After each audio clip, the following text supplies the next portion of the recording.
자, 오늘 아침 주요 뉴스 키워드와 함께 자세히 분석해 보겠습니다. 오늘도 역시 김대호 박사 나오셨습니다. 박사님 어서 오십시오. 네, 반갑습니다. 자, 첫 번째 키워드부터 확인하시죠. 애플 위기 경보. 자, 애플에 또 악재가 터졌습니다. 미국 정부가 반독점법 위반 혐의로 애플에 대해서 소송을 제기했는데요. 자, 이렇게 되면 유럽, 또 중국, 미국까지 지금 악재가 터진 상황입니다. 이건 어떻게 봐야 될까요? 예, 애플이 총체적 위기를 맞고 있습니다. 지금 애플의 아이폰 잘 안 팔리는 데다가 또 자율 전기차 계획도 철회가 됐죠.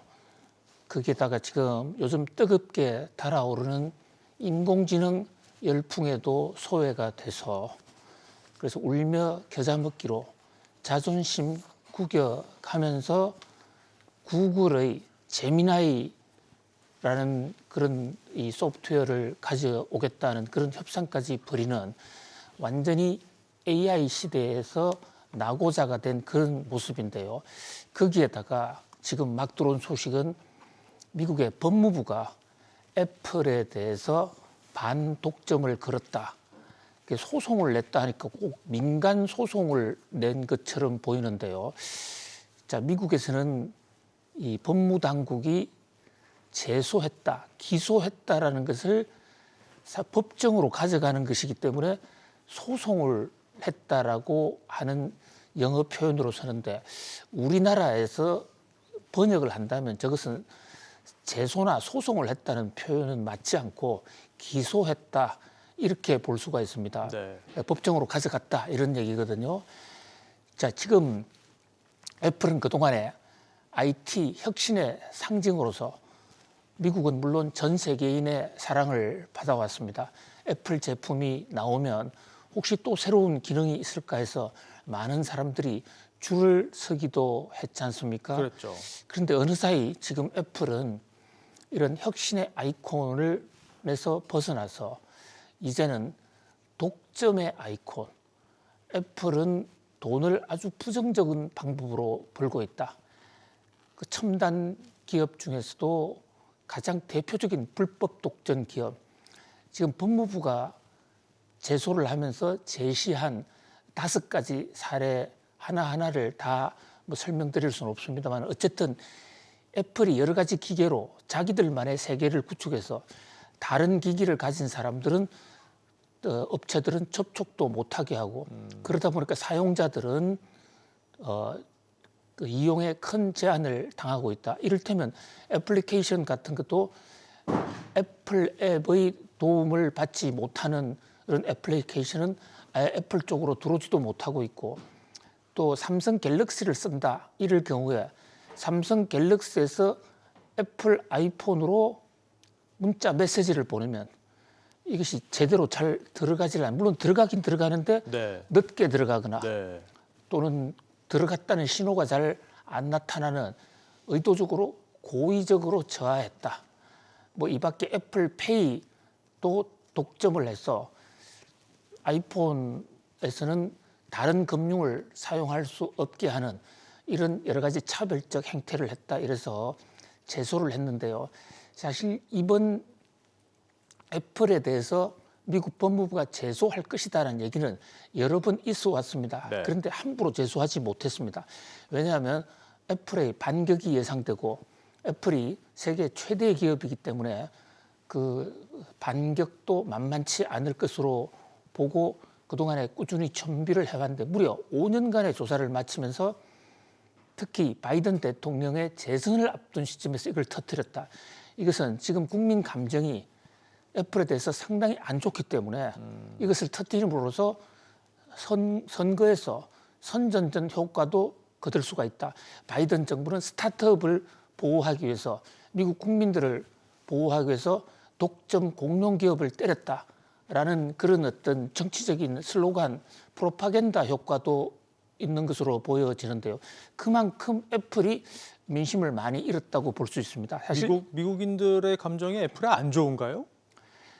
말씀드린 대로 초창기에는 혁신의 상징으로 해서 아주 사랑을 많이 받다가 사용하다 보니까 애플이 애플 자기만 살겠다 해서 여러 가지로 지금 말씀드린 다양한 형태의 독점적 어떤 지위를 함용해서 무슨 뭐 길거리에 요즘 애플 제품이 나왔다고 하더라도 별로 줄 서는 행태를 별로 볼 수가 없는 뭐 그런 상황입니다. 애플뿐만이 아니라 지금 빅테크 회사들이 전체적으로 미국 전체 국민들 사이에서 저주의 상징으로, 우리나라도 좀 마찬가지죠. 네. 우리나라도 네카라쿠바라는 회사들이 초기에는 새로운 기술을 하나하나씩 넘을 때 환호했습니다. 그런데 어느 사이 자기들만의 리그로 폐쇄하면서 돈을 버는, 뭐 한국에서도 이를테면 네이버나 카카오가 어떤 상품, 자기들하고 손잡은 곳만 광고를 올려준다든지, 심지어 언론기관까지도 사실상 네이버나 이 쿠팡이 독점을 하는 그런 상태인데, 특히 이 애플의 경우에는 소프트웨어는 물론이고 하드웨어까지 같이 만드는, 사실 독점을 할 수 있는 모든 여건을 다 갖추고 있어요. 네. 뭐 그런 면에서 애플은 사실은 이 독점을 통해서 엄청난 돈을 벌어왔는데, 바이든 정부가 애플과의 전면전을 선언했다. 지금 애플의 팀 쿡은 중국에 가 있습니다. 그렇죠. 중국 가서 아이폰 좀 많이 사달라. 애플은 중국을 사랑합니다.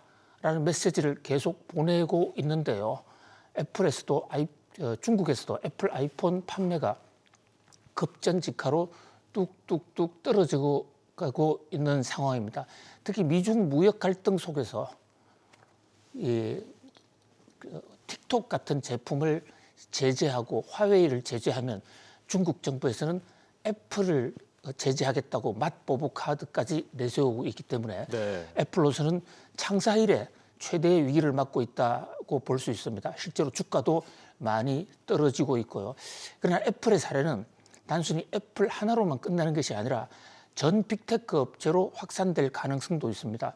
우리나라의 빅테크 업체들도 이런 애플의 전례를 좀 타산지석으로 삼아서 미리미리 시장과 교감하는 그런 어떤 지혜를 발휘해야 될 것으로 보여집니다. 네. 그러니까 AI에는 환호하지만 기업에는 조금 그렇지 못한 이런 분위기가 좀 이어지고 있는 것 같습니다. 자, 다음 뉴스 키워드 보시죠.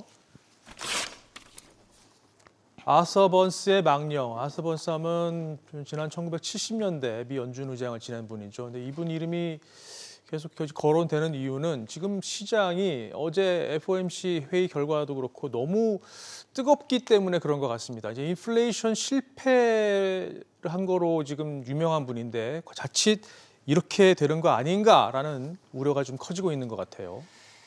미국 연준에서 가장 대표적인 비둘기파, 대왕 비둘기를 한 사람 들으라면 미국 100년 연준 역사상 그 혁혁한 이 비둘기 업적을 쌓아온 분이 있습니다. 그분이 아스 번즈라는 연준 의장인데요. 닉슨 대통령 당시에 바로 연준 의장을 했었어요. 그때 물가 굉장히 높았습니다. 그런데 닉슨 대통령의 재선을 앞두고 물가가 완전히 잡히지도 않았는데 금리를 올리다가 시중에 고통이 있으니까 피벗을 해서 금리를 바로 내려버렸습니다. 그래서 경제학 교과서에서도 섣불리 판단을 해서 금리를 빨리 내리는 재앙을 막자라는 교훈을 얘기할 때 아스 번즈를 많이 언급을 합니다. 네. 실제로 지금 제롬 파월 연준 의장도 자신은 아스 번즈의 전철을 밟고 싶지 않다라고 여러 번 얘기를 했어요. 그럼에도 불구하고 최근에 파월 의장이 보이는 행보가 아스 번즈와 상당히 닮아 있다라는 그런 지적이 미국 전문가들 사이에 많이 나오고 있습니다. 지난해 12월 달에 마치 이제 금리 인하가 시작된 것처럼 얘기를 해서 시장을 상당히 들썩이게 한 것 아마 시청자 여러분도 기억을 잘 하실 거예요. 네. 그래서 1월 달이나 3월 달에 금리 인하한다라고 다 얘기가 됐었습니다. 그러나 결과는 3월 달에도 금리 인하 얘기도 나오지 않았지 않습니까? 네. 또 이번에도 사실 지금 인플레 지표가 여전히 높고 점도표도요. 잘 분석을 해보면 점도표가 올라갔습니다. 무슨 얘기냐면 금리 인하 가능성이 좀 줄어들었습니다. 그래서 점도표가 나올 당시만 하더라도 뉴욕 증시 그렇게 크게 오르지 않았었어요. 그런데 제롬 파월 연준 의장이 발언을 하면서 뭐 이제 마치 금리 인하가 시작된 것처럼 이렇게 발언하면서 지금 everything rally 만지기만 하면 모든 것이 다 올라가는 사태인데 이렇게 계속 올라갈 수만 있다면 참 좋겠습니다. 그런데 일각에서는 이것이 아스번저의 막내, 아스번저는 닉슨 대통령의 재선을 위해서 금리를 섣불리 내렸다가 결국 미국의 인플레 잡는 것도 실패하고 나중에 다시 금리를 폴 볼커가 와서 금리를 대폭적으로 올려야 하는 그런 상황을 맞기도 했거든요. 네. 물론 현재 제롬 파월이 아스번저하고 똑같아 뭐 이런 것은 절대 아닙니다. 그러나 현재 지금 바이든 대통령의 재선을 앞두고 파월이 상당히 정치적인 행보를 많이 보이고 있다라는 얘기는 이미 트럼프 대통령 측에서도 나오고 있는 사례지 않습니까? 투자하시는 상황에서도 물론 이런 긴축이 끝나가는 분위기 속에서 흐름을 타는 것도 굉장히 중요합니다. 그러나 파월 의장 말대로 울퉁불퉁할 수가 있다. 그런 면에서 어떤 분위기에 휩쓸리는 것보다는 실적을 잘 분석해서 가치주를 잘 선별해내는 그런 지혜가 훨씬 더 중요하지 않을까 이런 생각을 해봅니다. 네. 자, 다음 뉴스 키워드 보시죠. 진달래꽃 넥타이. 연준이 금리를 또 동결하면서 한국은행의 고민이 좀 깊어졌는데요. 그러면서 이창용 총재에도 좀 관심이 쏠립니다. 어제 비상거시검제금융회의에 참석을 했는데 여기에 이제 넥타이를 메고 나왔는데 김소월 시인의 진달래꽃 시가 적힌 넥타이를 맸습니다. 이거 갖고 또 해석이 좀 나오더라고요. 예, 넥타이 정치라는 얘기가 미국 정가에서는 매우 보편화되어 있습니다. 미국 연준에서도요. 한동안 상당 기간 연준 의장들이 넥타이를 가지고 미리 시그널을 보냈습니다. 지금 제롬 파월 연준 의장은 FOMC가 있을 때마다 기자회견을 하는데 이렇게 연준 의장이 자주 기자회견을 하는 것이 오래되지 않았습니다. 네. 버냉키 때부터 시작된 거고요. 그 전만 하더라도 1년에 한 번 정도 나타날까 말까 하는 그러다 보니까 넥타이를 통해서 신호를 많이 냈는데 지금 앵카니처럼 붉은색 계통의 넥타이를 메고 난 다음에는 그 다음에 금리를 올립니다. 그리고 파란색 넥타이가 메고 나면 금리를 내릴 것 같은 신호를 하는 그런 경향이 있었는데 네. 요즘은 뭐 기자회견을 한 달에 한 번씩 하니까 굳이 뭐 넥타이 안 매도 되겠죠. 근데 한국은행 이창용 총재는 재작년 총재 취임한 이후에 틈틈이 넥타이를 가지고 시그널을 보내는데요. 특히 이창용 총재의 진달래꽃 문귀가 새겨진 넥타이가 주목을 여러 차례 끌었습니다. 자, 지금 저 이창용 총재의 넥타이 보면 넥타이의 무늬 안에 들어가 있는 게 저 글자예요. 글자인데 뭐냐? 김소월의 시, 나보기가 역겨워 가실 때에는 말없이 고이 보내드리오리다. 가시는 그름그름 놓인 그 꽃을 사뿐히 절여 밟고 가시옵소서. 뭔가 비장한 어떤 분위기가 느껴지지 않습니까? 네. 뭐 서로 이루어지지 못한 사랑, 보낼 수밖에 없는 어쨌든 상대방을 만족을 시켜주지 못하는 그런 감정을 노래한 건데요. 2022년 11월 달에 금리 인상할 당시에 바로 저 진달래꽃 넥타이를 메고 나왔습니다. 자, 당시에 이제 이창용 총재에게 굳이 일부 기자들이 물어보니까 금리 오르는 데 대해서 돈 빌리고 있는 사람들 얼마나 고통이 되겠느냐. 내가 진달래꽃을 엎는 마음과 같아. 이런 것을 표시한 적이 있거든요. 그런데 연준의 지금 그 제롬 파월이 금리 인하의 신호를 냈단 말이죠. 상당히 강력한 비둘기파 신호를 냈으면 그러면 파란색 넥타이를 메고 나오든지 해야 되는데 이것이 아니라 진달래꽃 넥타이를 메고 나왔다. 이것은 미국은 어쩔는지 몰라도 우리는 아직 금리 인하 아니야. 그러니까 돈 빌리고 있는 차주들 고통이 계속될 것 같아서 많이 미안하다.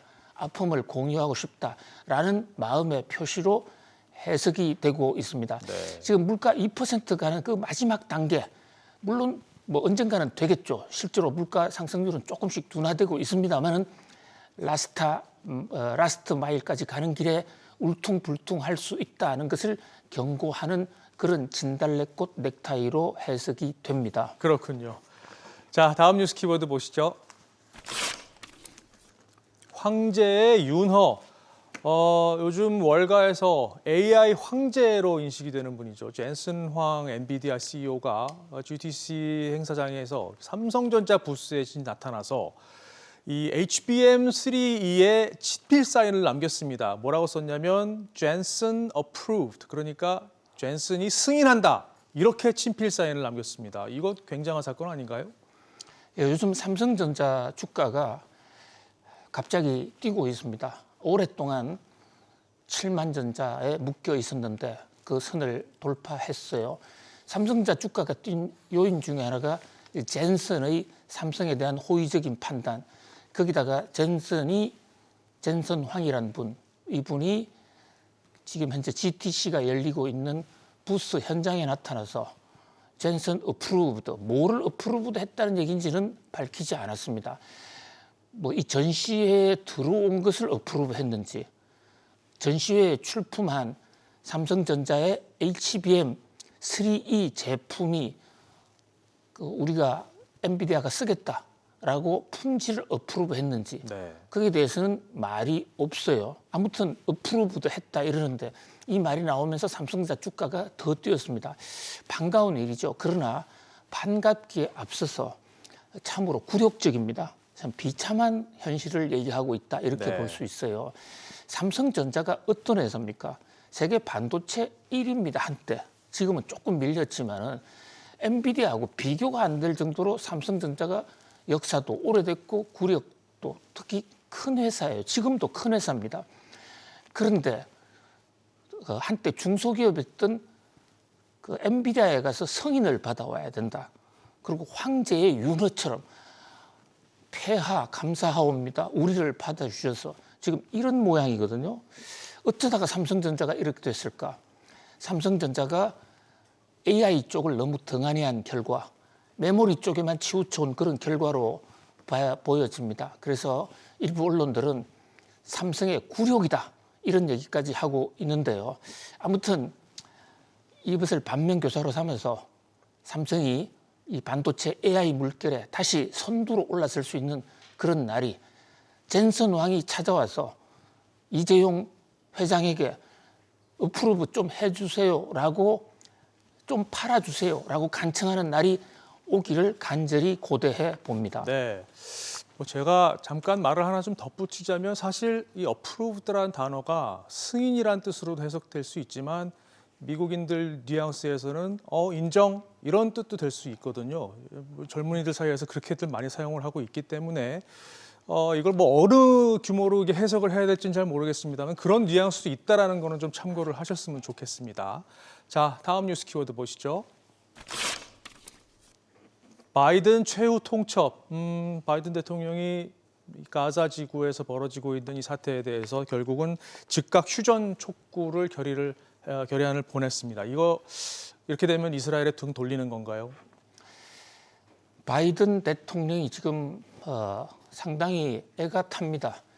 지지율은 오르지 않고 그런데 악재가 많습니다. 물가가 안 잡히고 금리가 높다 보니까 지금 연준을 향해서 금리 인하 분위기를 잡으려고 계속해서 압력을 넣고 있고 또 지금 밤사이에 들어온 뉴스에는 유엔에다가 유엔 안보리에 즉각 이스라엘 철수하라는 결의안을 제출했습니다. 그동안 유엔 안보리에서 거의 모든 나라가 이스라엘을 향해 성토하면서 철수하라, 휴전하라라고 촉구했음에도 유일하게 바이든 대통령이 거부권 행사함에 따라서 그 결의안이 통과되지 않았습니다. 네. 오늘날 사태에 바이든 대통령의 책임이 가장 큰 것이죠. 그런데 그것이 결국 역풍을 일어 초기에는 이스라엘 눈치를 보느라고 적극적으로 도왔는데 너무 이게 지리하게 또 이스라엘의 보복이 너무 심해지고 선량한 인권 탄압까지 나오고 인명살상까지 나오자 미국에서 지금 반전 여론, 바이든에 대한 지지율이 떨어지니까 돌연 입장을 바꿨는데요. 그러나 네타냐후가 이 말 잘 안 들을 것입니다. 오히려 네타냐후는 지금 바이든이 그렇다면 자기 정권을 잡을 수 있는 공화당하고도 접촉하겠다. 이래서 한 수 더 높은 그런 반응을 보이고 있는데요. 네. 바이든의 자충수가 이스라엘 문제가 선거에 큰 무덤이 되고 있다. 이렇게 볼 수 있겠습니다. 네. 자, 지금까지 오늘 주요 뉴스 키워드 알아봤는데요. 다시 보실까요? 애플 위기 경보, 아서 번세 망령, 진달래꽃 넥타이, 황제 윤허, 그리고 바이든 최후 통첩까지 짚어봤습니다. 박사님 오늘도 잘 들었습니다. 고맙습니다. 감사합니다.